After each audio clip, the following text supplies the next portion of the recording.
प्रभु यीशु मसीह के मधुर और सामर्थ्य नाम में आपको जय मसीह की। डेली बाइबल संदेश में आपका हार्दिक स्वागत है। बहुत बहुत धन्यवाद कि आपने अपना कीमती वक्त निकाला कि आज आप हमारे साथ मिलकर के इस बाइबल संदेश को सुन सकें।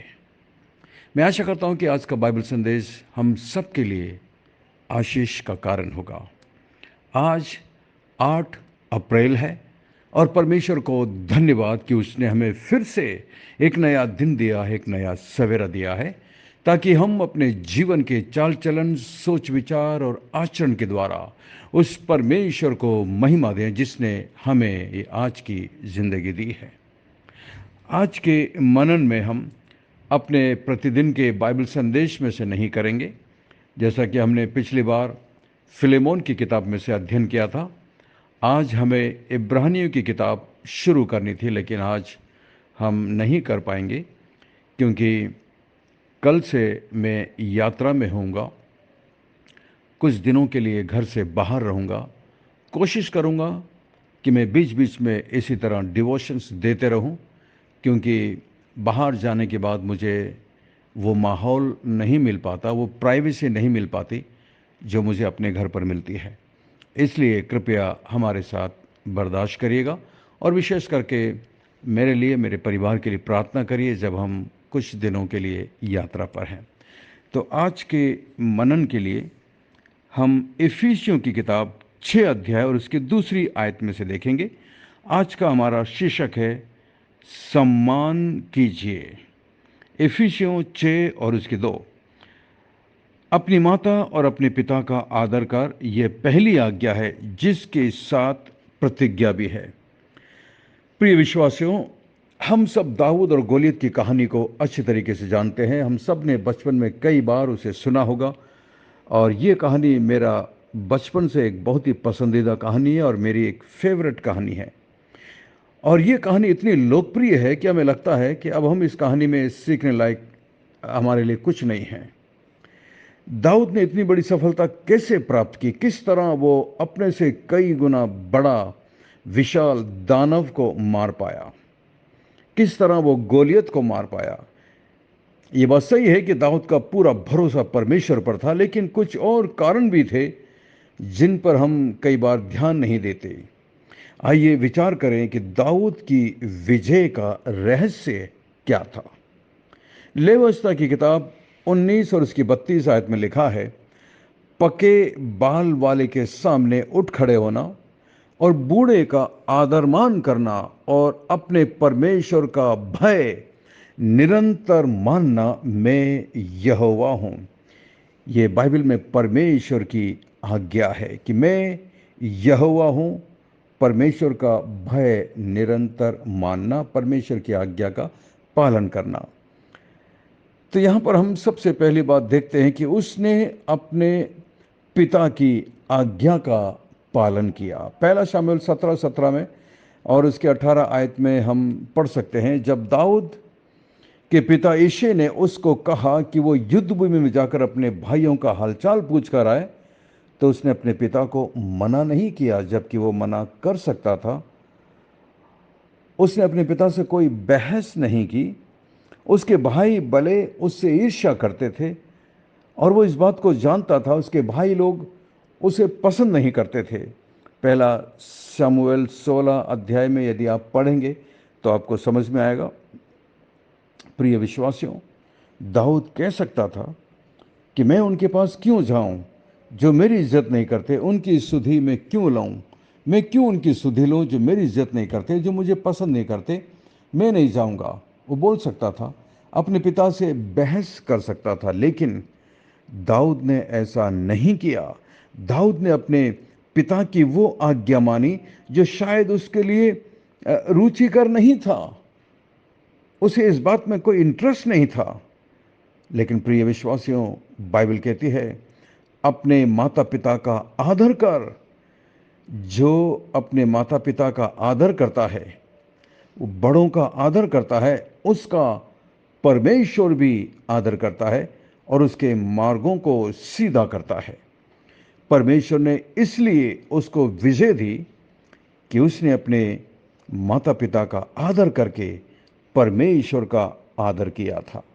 प्रियो, याद रखिए, जब हम अपने से बड़ों का या अपने अगुओं का, अपने पासवान का, अपने आत्मिक अगुओं का, अपने गार्जियन का, अपने माता पिता का जब आज्ञा मानते हैं, तो ये बाइबल में परमेश्वर की आज्ञा है। और जब हम ऐसा करते हैं तो हम ना केवल बड़ों का आदर करते हैं, ना केवल उनकी आज्ञा का पालन कर रहे हैं, बल्कि हम परमेश्वर का आदर मान कर रहे हैं, उसका सम्मान कर रहे हैं। 5वीं आज्ञा में साफ साफ लिखा हुआ है, अपने माता पिता का आदर कर, जिससे तेरा भला हो और पृथ्वी पर तेरा जीवन अधिक होवे। यहाँ पर साफ साफ हम पढ़ सकते हैं निर्गमन 20 और इसकी 12 में। क्या आप विजयी होना चाहते हैं? क्या आप चाहते हैं कि परमेश्वर आपका आदर करे? क्या आप जीवन में सफल होना चाहते हैं? तो अपने बड़े जनों का, अपने से बड़ों का आदर कीजिए, अपने माता पिता का आदर कीजिए, उनका सम्मान करिए और उनकी आज्ञा का पालन करिए। आइए हम प्रार्थना करें।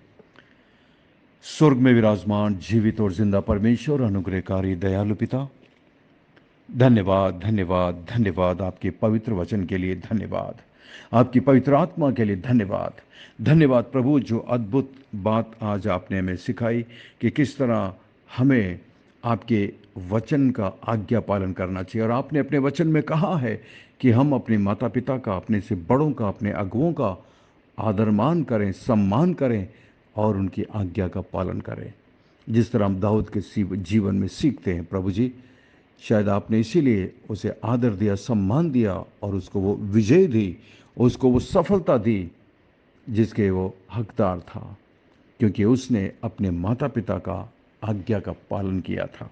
प्रभु, हमारी भी मदद कर, सहायता कर प्रभु, हमें क्षमा कर जब हमने अपने माता पिता का या अपने से बड़ों का या अपने से बड़े जो मेरे अगुए हैं, जब हमने उनकी अनादर किया, उनकी आज्ञा का पालन नहीं किया, हमें क्षमा करिए, हमें माफ़ करिए प्रभु। मैं प्रार्थना करता हूँ इस ग्रुप में, इस झुंड में मेरे जितने भी मसीह भाई बहन हैं, मेरे जितने भी दोस्त हैं, मित्र हैं, इसमें जितने भी छोटे बच्चे हैं प्रभु जी, मैं प्रत्येक के लिए प्रार्थना करता हूँ, प्रत्येक जवानों के लिए प्रार्थना करता हूँ, जितने लोग इस बाइबल संदेश को इस वक्त सुन रहे हैं, मैं प्रार्थना करता हूँ विशेष प्रभु कि आप प्रत्येक पर अपने हाथों को बढ़ाकर छू लीजिए प्रभु जी, ताकि आज वो इस वक्त आपकी उपस्थिति का एहसास कर सकें, आपसे प्रेम कर सकें, आपकी आज्ञा का पालन कर सकें। मैं प्रार्थना करता हूँ प्रभु, जितने लोग इस वक्त बीमारी के बिस्तर पर हैं प्रभु, दुखी हैं, निराश हैं प्रभु जी, आप उन पर दया और अनुग्रह करना प्रभु, क्योंकि आपके लिए कुछ भी मुश्किल नहीं है। दया करिए प्रभु, दया करिए। मैं विशेष प्रार्थना करता हूँ महान परमेश्वर भाई मैनुअल के लिए, उनकी पत्नी रेणु के लिए प्रभु जी, उस परिवार पर आप आशीष देना, अनुग्रह करना महान परमेश्वर, जो तकलीफ में, बीमारी से और पीड़ित हैं, तकलीफ में प्रभु जी, आप उन्हें उस बीमारी से चंगाई दीजिए, क्योंकि आपके लिए कुछ भी मुश्किल नहीं है प्रभु। मैं प्रार्थना करता हूँ भाई बनी के लिए महान परमेश्वर, इलाहाबाद में प्रभु, जो टेंशन्स, जो दुख और तकलीफ में वो हैं प्रभु जी, और जो बीमारी उनके शरीर में, उस बीमारी से उन्हें पूरी तरीके से चंगाई देना प्रभु, स्वस्थ करना, ताकि उनका ईमान विश्वास आप में बढ़ता जा सके। मैं प्रार्थना करता हूँ मान परमेश्वर, तेरे जितने भी दास लोग प्रभु अलग अलग तरीके से आपकी सेवकाई कर रहे हैं, उन सब पर आप अनुग्रह और दया करना प्रभु जी। प्रत्येक मेरे पास्टर, दोस्त, मित्र जो आपकी सेवा कर रहे हैं, आप उन पर दया और अनुग्रह करना मान परमेश्वर, क्योंकि आपके लिए कुछ भी मुश्किल नहीं है प्रभु। मान परमेश्वर, कल जब हम यात्रा करते हैं, आप हमारी मदद करना, सहायता करना, हमें सुरक्षित यात्रा देना प्रभु। धन्यवाद धन्यवाद धन्यवाद प्रभु, हमारी विनती प्रार्थना को सुनकर जवाब देने के लिए धन्यवाद। सब कुछ यीशु मसीह के मीठे महापवित्र नाम से मांगते हैं, आमीन आमीन। मैं आशा करता हूँ आज के इस छोटे से डिवोशन संदेश के द्वारा परमेश्वर ने आपके दिलों से बातचीत की है। यदि आप आशीषित हुए हैं तो हमें ज़रूर लिखकर बताइएगा, और इस संदेश को अपने दूसरे दोस्त और मित्रों के साथ शेयर करिएगा। और यदि आप ये संदेश पहली बार सुन रहे हैं तो आप हमारे बाइबल संदेश ग्रुप में शामिल हो सकते हैं। हमारा नंबर है 9927464924। Pastor Mani Thomas, Emmanuel believers church, Agra. हम आपसे प्रेम करते हैं, आपकी परवाह करते हैं, आपके लिए प्रार्थना करते हैं। हमारे लिए भी निरंतर प्रार्थना करते रहिएगा। आज भी आपके लिए एक छोटा सा बाइबल में से सवाल है, आज के डिवोशन में से।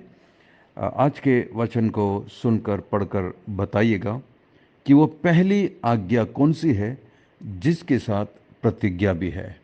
परमेश्वर आपको बहुत बहुत आशीष दे। God bless you, we love you, have a great day and take care. अपना ख्याल रखिएगा।